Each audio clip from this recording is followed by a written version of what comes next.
Welcome to the walkthrough guide on nutrition for high performance cycling. This is the guide on how to complete the DiSE workbook for the SGS ROADSTARZ DiSE program. Okay, what you will learn in this fairly, hopefully not too long video. First of all, why is a balanced diet crucial for cycling? Fueling your ride, mastering your fuel strategy, decoding your diet, competition, day nutrition plan, and refining your fueling strategy. Now, each of these learning objectives matches in exactly with your workbook. So everything I'm going through on this video is in the order that it appears in your nutrition workbooks. Okay, we're going to go through some content, obviously, but we're also going to be talking about how to approach this in terms of completing the workbook. And we're using the live sessions, the weekly live sessions, where we will be adding more depth to some of the topics. So for example, on our live sessions, we're looking at things like carbohydrate oxidation, glycogen loading, protein for recovery, those kind of things. So we go into more depth on our live sessions, which are only available to the SGS enrolled DiSE riders. So let's start off with the idea of a balanced diet then. So why is a balanced diet crucial for cycling?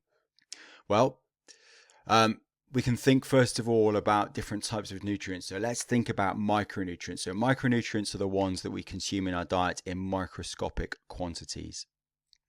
So for example, if we look at vitamins, these are essential for energy metabolism. There are lots and lots of vitamins, and we could write a whole workbook about vitamins. But if we're thinking about cycling performance, then let's think about the B vitamins like B6, B12, because they are essential for helping convert carbohydrates, fats, and proteins into usable energy during cycling. Of course, the proteins, we're not really using proteins as energy for cycling. If we are, then we're fueling incorrectly. But certainly carbs and fats are the two fuels that we would be looking to maximize the use of during cycling. If we look at minerals, again, there are so many minerals that we could go through. We could write a separate workbook on minerals alone. So let's pick out a couple then just for relevance for cycling performance. Calcium is key for muscle contraction and bone health, whilst iron is critical for oxygen transport in the blood, which is important for endurance, and magnesium helps in muscle relaxation and recovery after rides. Now, sources.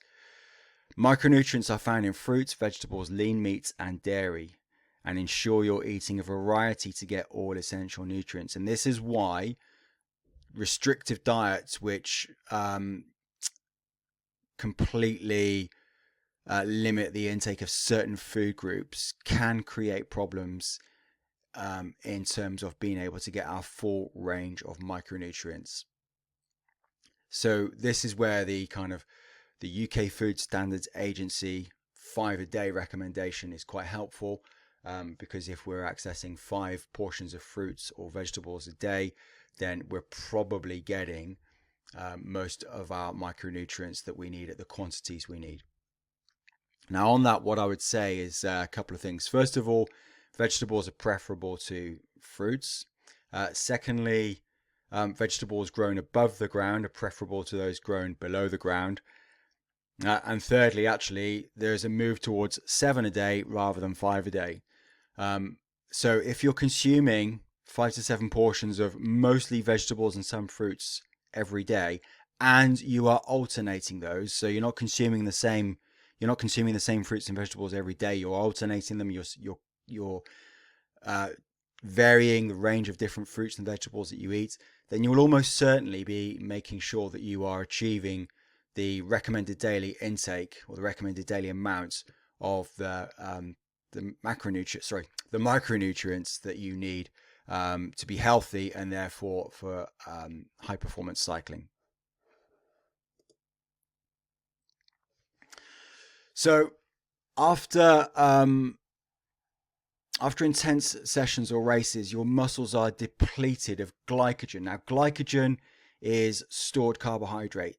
Okay, and glycogen is stored in the liver and in the muscles. A mix of carbohydrates and proteins post-workout is crucial to replenish energy and repair muscle tissue. We'll talk a little bit more about recovery further on in this session. But if we look at the second point here, aiming to eat a 3-to-1 ratio of carbs to protein within 30 minutes after training or racing. For example, a recovery shake or a meal with lean protein like chicken and complex or slow-acting carbohydrates like rice and pasta can speed up recovery.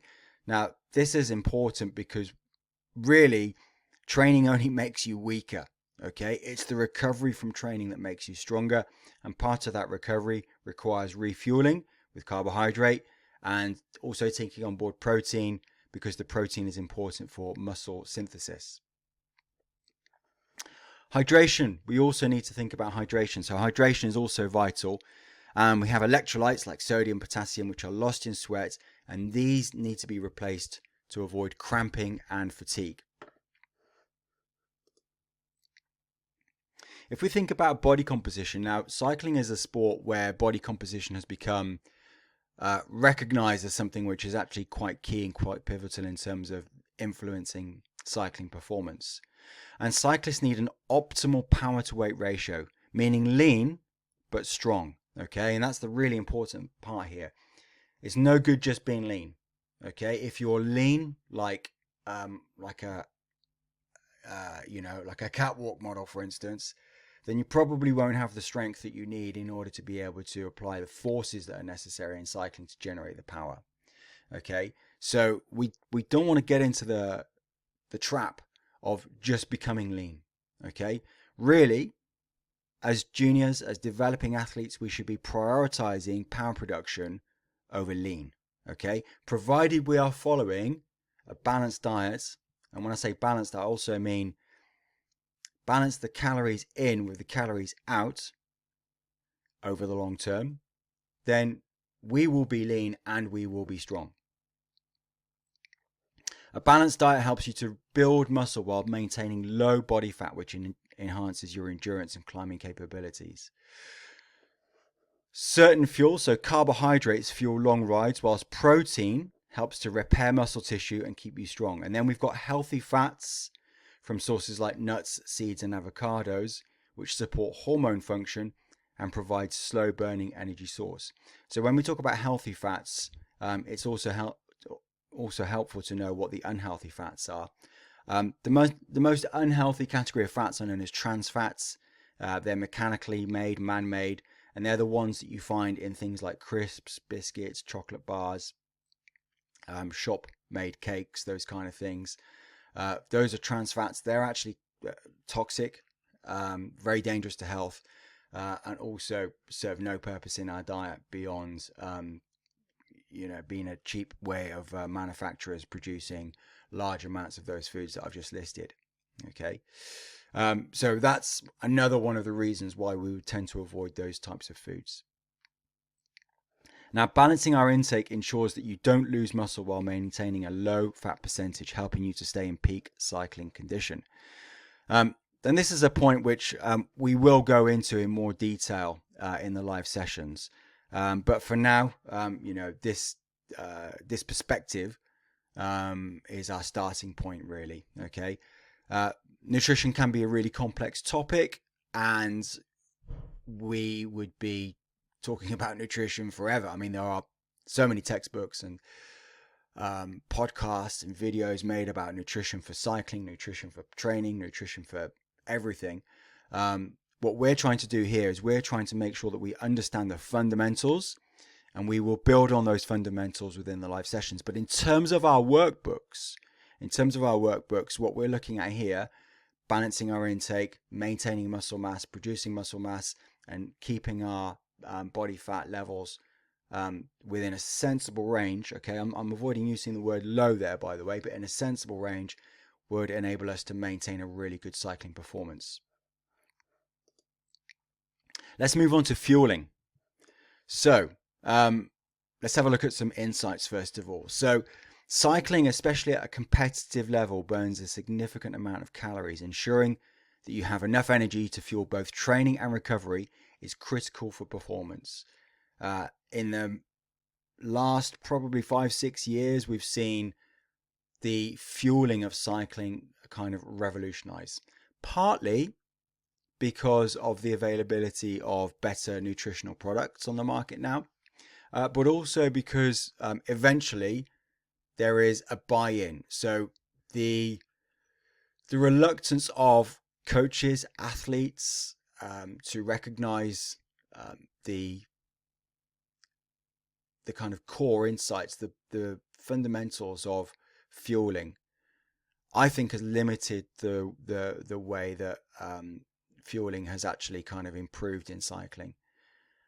Again, we'll talk about this in a bit more detail in a moment, but I think it's one of those good examples here where it's the understanding of fueling which has had a massive impact on rider performance. Okay, and certainly within the DiSE program, that's one of the things that we're aiming to really maximize, is not just to understand what's going on, but also understand where we can improve and understand where developments will be made, so that we are always ahead of the curve in terms of developing as athletes, and we've got a competitive advantage. Carbohydrates are the body's primary energy source for endurance sports like cycling, and they are stored in the muscles and liver as glycogen, which gets used during prolonged activity. Protein is essential for muscle repair, and fats provide a secondary source of energy for longer distance or endurance rides. So that's why fueling matters, but let's remember that actually fueling also matters in explosive cycling events such as track sprinting, BMX. You could count downhill as being, I suppose, to an extent more explosive, because those events might be explosive in nature, but often there's an explosive element within a kind of like longer performance. So for instance, in downhill, you know, it's not an explosive less than 5-second event or less than 20-second event.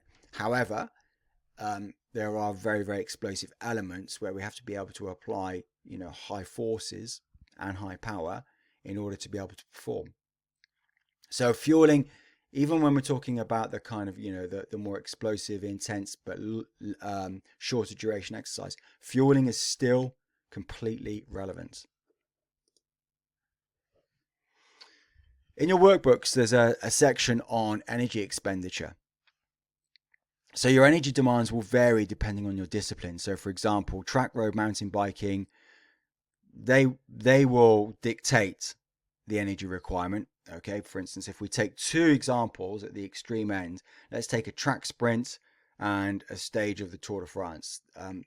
They're like night and day, the difference between those two events. Okay, the only similarity is they're both performed on a bike, but even the bikes are different. So energy expenditure will vary massively depending on your discipline.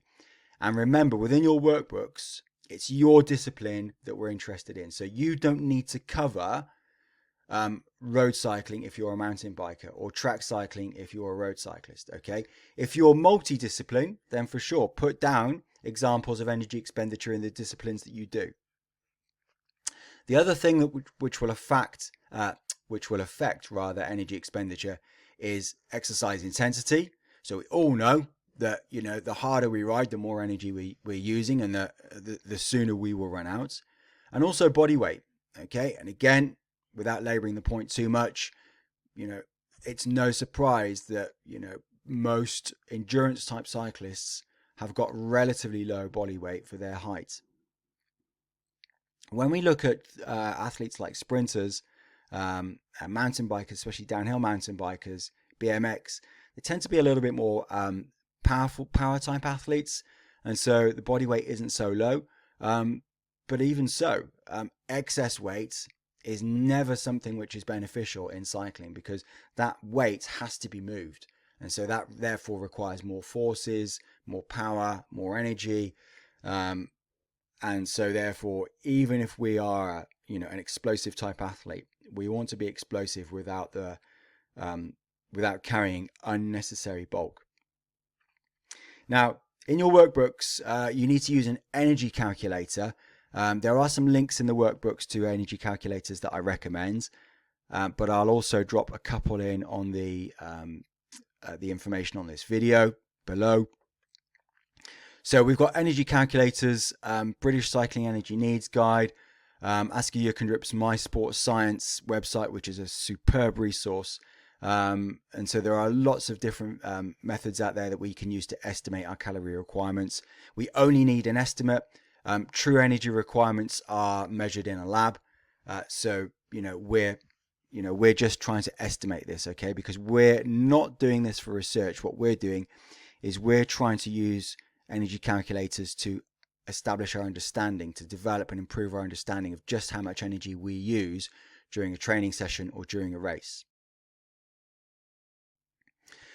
In terms of fueling, we often don't think of hydration as fueling, okay? However, because of the superb design now of the really, really good sports drinks, and when I say good sports drinks, I don't mean drinks like Red Bull, for instance. That's not a sports drink. If you're looking at sports drinks, it's things like Gatorade, High Five, Science in Sports, Morton. So for hydration and electrolytes, sweat losses will vary. Okay, again, it will vary according to your level of intensity, your effort, ambient temperature, humidity, duration of exercise. But maintaining a fluid and electrolyte balance is essential to avoid dehydration and cramping, and you should aim to replace fluids during and after rides. And we do recommend drinks, proper sports drinks, for longer sessions. And a really good sports drink is made up of water, some carbohydrate, and some electrolyte. Okay, and actually, in terms of rehydration, good sports drinks will rehydrate you faster than pure water. In your workbooks, we have to think about our processes in terms of pre-competition nutrition, during and after. So let's switch into pre-competition then. So we're thinking about a fueling strategy now. And if you look at examples of where we see this in pro cycling, we see now riders with nutrition schedules taped to the bar stem. So if it's something that makes a difference at World Tour level, it will absolutely make a difference at high performance junior level, okay, and developmental level. So we really, really have to buy into making sure that our fueling strategy is something which is planned, it's informed, and it's kind of specific to us. So before the competition, the goal is to ensure that your glycogen stores are full and that you are hydrated. So we need to focus on fast carbs like rice, pasta, oatmeal. Okay, these are going to be, getting into the bloodstream really quickly. We could use some slower acting carbohydrates. There's a thought that faster acting carbohydrates will spike your insulin. However, with the use of blood glucose monitors now, we know that we don't all respond to fast carbohydrates in that way. And so unless you're using a blood glucose monitor, then the best way to establish what works best for you in terms of, carbohydrate 3 to 4 hours out from a race is trial and error. Okay. So don't trial and error in races, trial and error in training sessions. So always record what you're consuming in that 3 to 4 hour period before a training session, and then have a look at how you felt in that training session and look at your carbohydrate or your pre-training session fueling. Try and recognize a pattern. Okay. Now, we need to avoid fatty, heavy foods, fiber-rich foods, because these will cause digestive issues. So something like porridge with honey, or a banana. Bananas are great, but they have to be very, very ripe. So the bananas that are really speckled, very soft, not a kind of green, yellowy banana. Okay, green, yellowy bananas are more fibrous. A riper banana has got kind of broken down fiber. The fiber is broken down into digestible carbohydrate. So bananas are okay, but make sure they're very ripe. And again, make sure you're trying these things out in training, not trying them out in racing. And in actual fact, your fueling strategy in training and racing really should be identical. There was once a school of thought where you should train in the complete absence of carbohydrate and race in the with loads of carbs. But we know that that doesn't work as a rule. Again, there's always a kind of an exception to these rules, but that's what the live sessions are for, where we'll discuss that in a bit more depth. During competition, so races which are longer than 60 minutes, you need to maintain your energy levels with some simple or faster carbohydrates like energy gels, sports drinks, energy bars. These are quickly absorbed and they provide immediate energy. I'm interchanging between the use of simple and fast, and I'm doing that deliberately because once upon a time we thought that simple carbohydrates, or we associated simple carbohydrates with being fast. Simple carbohydrates refers to the kind of like the structure of the molecule.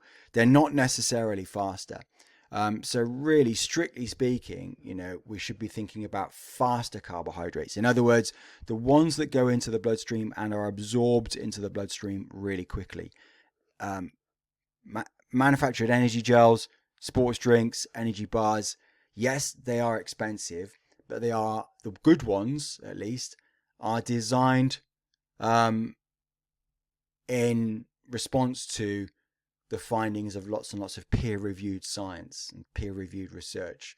And so, the High Five, SIS, those products are really, really well designed. There are others, I just can't think of any at the moment.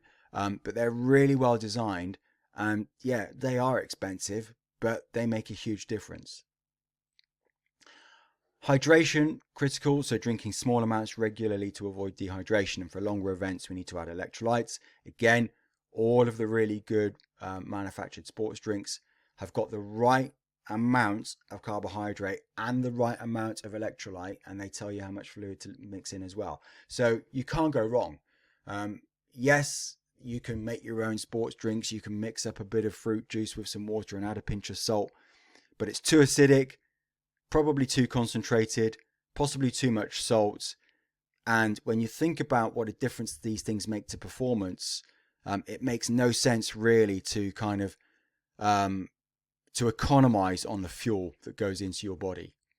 Okay. I often see riders who've spent an absolute fortune on things like, the bikes, the tires, the aero socks, all the rest of it, and their fueling is atrocious. It's like owning a Formula One car and putting vegetable oil into the fuel tank. You just wouldn't do it. Okay. So take your fueling in training and racing really, really seriously. And, I'm deliberately emphasizing the fact that you take your training fueling seriously as well. In my experience, with not just juniors, but with lots of riders, the fueling and training is something where, there is a lot of room for improvement. So in that 30-minute window post-race, that's our optimal time for recovery. It's not really true to say that it's limited to 30 minutes, but within that 30 minutes, really that's the time that we should be beginning our recovery process. So consuming a snack with a ratio of 3-to-1 carbs to protein, and that could be a recovery shake, sandwich. What we're trying to do here is to repair muscle damage, but also to replenish glycogen stores, and glycogen is the stored carbohydrate which we've depleted from the muscles and the liver. We should also be looking at continuing hydrating, and then with a balanced meal somewhere around about kind of like 1 to 2 hours, which includes the macros, protein, carbohydrates, and healthy fats. So, analyzing your meals. A well-balanced diet should meet your energy and nutrient needs for both training and recovery, making sure that you're getting enough carbs, proteins, and fats based on your training intensity. So, for example, if we take high-intensity training, the focus is on carbohydrate-rich meals, okay, pastas, rice, whole grains. And then the protein sources are for recovery: chicken, tofu, eggs. And remember, if you're vegetarian or there are certain protein foods that you don't eat, then you have to look for alternatives. You can achieve your optimal protein intake as a vegetarian without using supplements. However, it's very difficult, especially when you're doing the kind of volume of training that you're doing. So within the live sessions, we'll be talking a bit more about protein requirements and how we might achieve that with different types of diets. Now, a lot of our focus on DiSE is about improving, right? Because you are a developmental athlete and you are developing towards becoming an elite performer. So we're always looking for areas to improve. And if we're thinking about diet, then we need to look for gaps in our nutritional patterns. So for example, it could be that we're not getting enough iron. Could be that we're not getting enough omega-3s, helpful for reducing inflammation. So, how do we go about assessing whether we are missing out? And I think this is where keeping a food diary is really, really important. And then analyzing that food diary and having a look and thinking, right, okay, am I achieving my recommended daily amount of micronutrients? Well, we know that that's going to be our kind of 5 to 7 a day. Fruits and vegetables, mostly vegetables that are grown above the ground. In terms of the macros, our carbohydrate requirement will vary according to what it is we're doing in training, how long a training session is. Our protein requirement, well, at around about 1.7 grams of protein per kilogram of body weight per day is where you need to be as a developing high performance athlete. Okay, 1.7 grams per kilogram is more than you would need for normal day-to-day living. However, what you're doing is not normal day-to-day living. You're engaged in a really, really hard sport, which is physically very demanding and requires a lot of time training.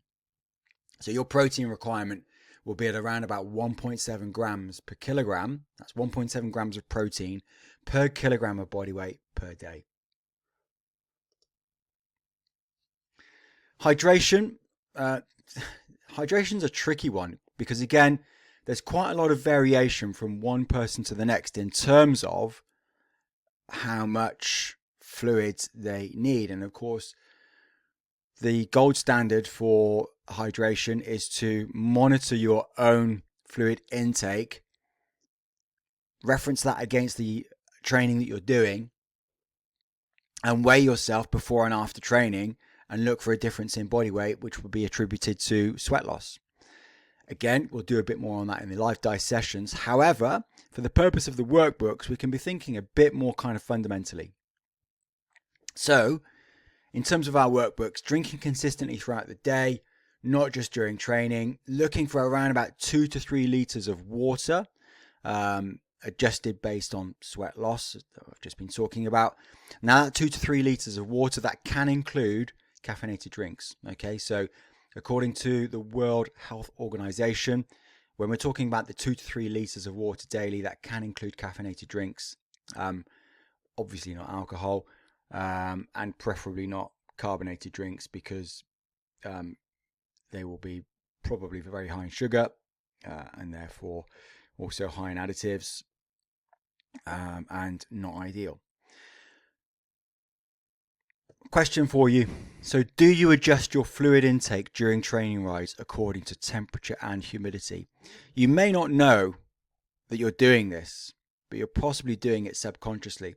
So this is a question that I want you to reflect on. Okay.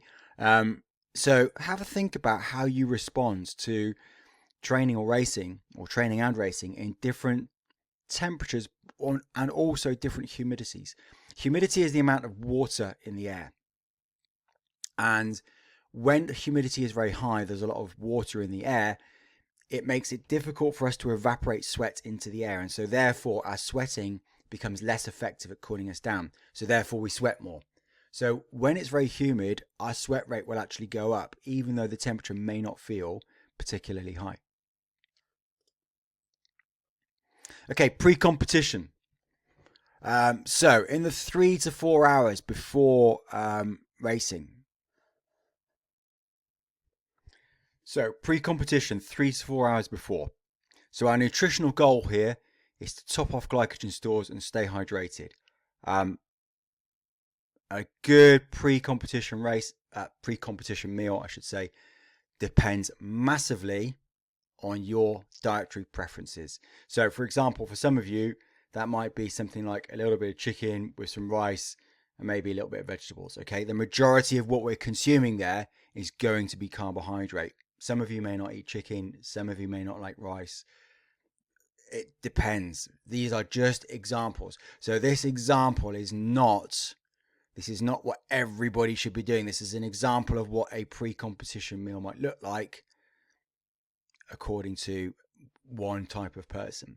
And the majority of what we're going to be consuming here is going to be the rice. Okay, so the rice and the vegetables are basically our sources of carbohydrates. We've got a little bit of protein in there, really, because what we're trying to do is we're trying to make sure that we're consuming some protein as part of our daily protein requirement. Okay, so 3 to 4 hours before a race, we need about 2 to 3 grams of carbohydrate per kilogram of body weight, and we're going to need somewhere around about the kind of 20 grams of protein. Okay, we don't really want to go above 30. In terms of fats, we need to keep them minimal to avoid slow digestion, and also in terms of vegetables, we need to make sure that the vegetables are not very fibrous, so keeping the fiber content down, so vegetables that are perhaps a bit more cooked and easier to digest. I mean, they're actually, again, the vegetables are in there for two purposes, three purposes: micronutrients, carbohydrate, but also to add some flavor and some variety. 30 to 60 minutes before. So nutritional goal here is quick energy, easy to digest. Example, gels, carbs drinks, energy bars. So we're looking for 30 to 50 grams of carbs. In terms of hydration, around about 500 mils of water or sports drink. Again, these are kind of basic outlines, I should say. It will vary from individual to individual, but this is our starting point in establishing what works best for us. During competition, so our goal is to maintain energy and electrolyte balance. So per hour, we might be looking at 1 to 2 energy gels per hour, some sports drinks, some electrolytes. The carbohydrate requirement, again, there's quite a lot of there's quite a lot on this, but we can think about 30 to 60 grams per hour as being our basic level target. I've got an asterisk next to that because it does vary. And again, in the live sessions, we'll be looking a bit more at why that is. In terms of hydration, looking at consuming between 150 and 250 mils every 15 to 20 minutes. So I mentioned about the carbohydrates. There's a lot of peer-reviewed science, peer-reviewed research, which shows that 90 grams per hour is achievable. There's some anecdotal empirical evidence that 120 grams per hour is achievable. CHO is carbohydrate, by the way. But the carbohydrate must be a glucose-fructose mix at a ratio of 1:0.8. So just going back to the carbohydrate requirement, we know that 90 grams per hour is achievable. So that's ingesting 90 grams of carbohydrate per hour. We know that this can be done. We've seen 120 grams per hour. CHO is carbohydrate, by the way. We've seen 120 grams per hour consumed. This is a bit more kind of like anecdotal, some empirical evidence based on what we see amongst some professional riders. But the ratio of the different types of carbohydrate to achieve this must be a glucose-fructose mix, a ratio of 1:0.8. 0.8, that should say, not 0.8, one to 0.8. Again, we will be using the live sessions to explore that in a bit more depth, but those are some starting guidelines. Post-competition, so our goal is to replenish glycogen and start muscle repair. Post-competition, our goal is to replenish glycogen and start muscle repair. So recovery shake, 3:1 carb to protein ratio, around about 60 grams of carbohydrate, 20 grams of protein, and then hydrating with water or a carb electrolyte drink. Of course, these macronutrients, 60 grams carbs, 20 grams protein, this can be achieved with real food. So we're not saying that the recovery shake is better than real food. It's definitely more convenient, and we definitely know exactly the quantities that we're consuming. However, if we're creative with real food and we're kind of diligent in terms of checking out the kind of macronutrient quantities that we're consuming, then we can also achieve these targets with real food, certainly. A couple of hours later, our nutritional goal is to continue recovery and to build muscle. So example here, and again, this is an example for somebody who obviously can eat fish, but salmon, quinoa, which is a grain, vegetables. So this type of meal contains 1 to 2 grams of carbohydrate per kilogram of body weight, around about 20 to 30 grams of protein, and some healthy fats from vegetables like avocado, but there's also healthy fats in the salmon. So this is where you have to get creative with menus, okay? It would be impossible to sit here and list all of the meals which would actually fall into an appropriate meal post-competition for an athlete, because first of all, people have different dietary preferences. And secondly, that's not what this is about. This is about you understanding the guidelines and then you thinking, right, okay, well, I need to be able to put together a meal which follows these guidelines. Okay, so, in professional cycling, there are chefs, and the chefs work closely with the nutritionists to make sure that the foods that the chefs prepare meet the requirements that are set out by the nutritionist. And what the nutritionists are saying is not a million miles apart from what we're looking at here. Again, there are some kind of intricacies and some nuances depending on the individuals, but this is where you have to kind of learn about yourself, and which is why your nutrition workbook needs to be about you, because you are your own nutritionist at the moment.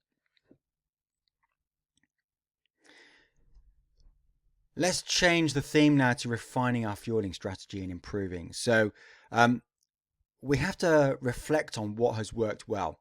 So reflecting on recent races or training sessions, what foods or strategies provided the best energy levels and recovery? Did your hydration strategy keep you well fueled and well hydrated throughout? So we really have to become, on DiSE, we really have to become good, reflective practitioners. What that means is we think back about a training session or a race. We're evaluating our performance, and in the context of nutrition, what we're also doing is we're thinking about how our diet leading up to, during, and maybe after competition or training has impacted on race performance. Okay, that's really, really crucial. That's really the purpose of the workbooks, is to engage you in that process. And what we're looking for in the workbooks is we're looking for you to really document that engagement. So what can we improve? So now we've kind of like reflected and we're thinking about refining. We could look at areas where we might have felt low on energy. Maybe it was a particular point of the race. It could have been early on in the race. It could have been later on in the race. Maybe we're low on energy on training sessions on particular days. Maybe we feel too full. Maybe we feel dehydrated. Do certain foods cause stomach issues? Or do you feel sluggish after certain meals? This is why being reflective is essential. We know, and I've mentioned this earlier, we know that because of the use of portable blood glucose monitors, we know that different people respond differently to the same foods in terms of the rate at which their blood glucose level becomes affected by a food. So for that reason, there is no kind of like guaranteed specific response to a given food or a given type of supplement.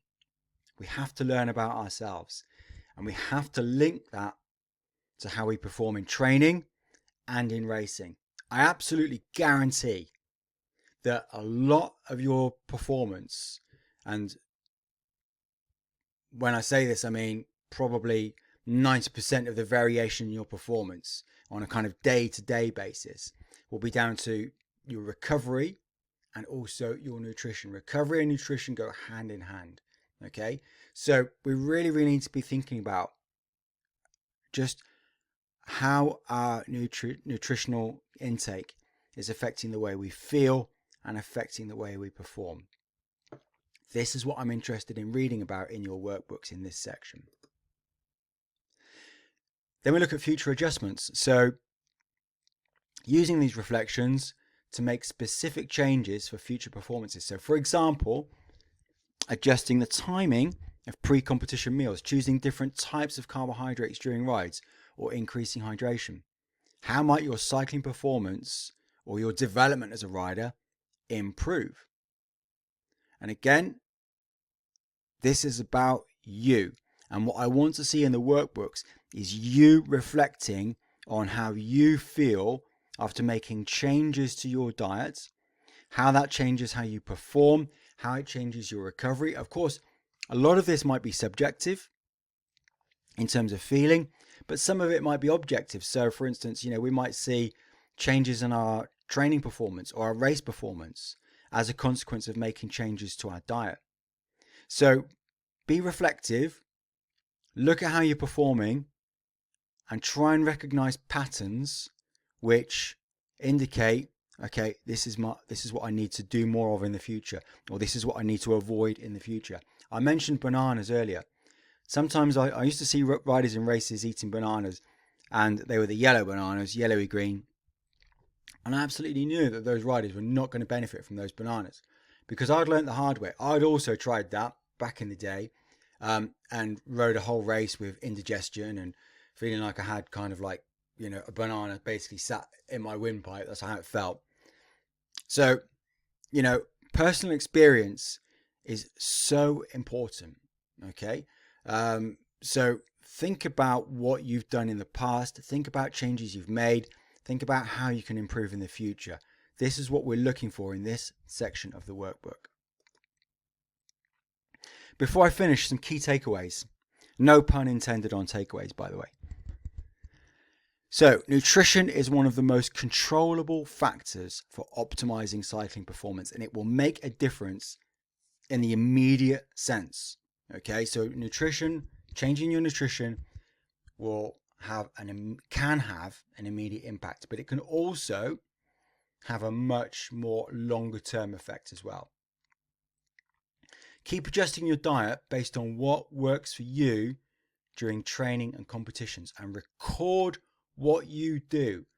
One of the things that I say to riders is always do an audit of the food and drink that you take out on a ride and the food and drink that you've taken back, so you know exactly what you've consumed.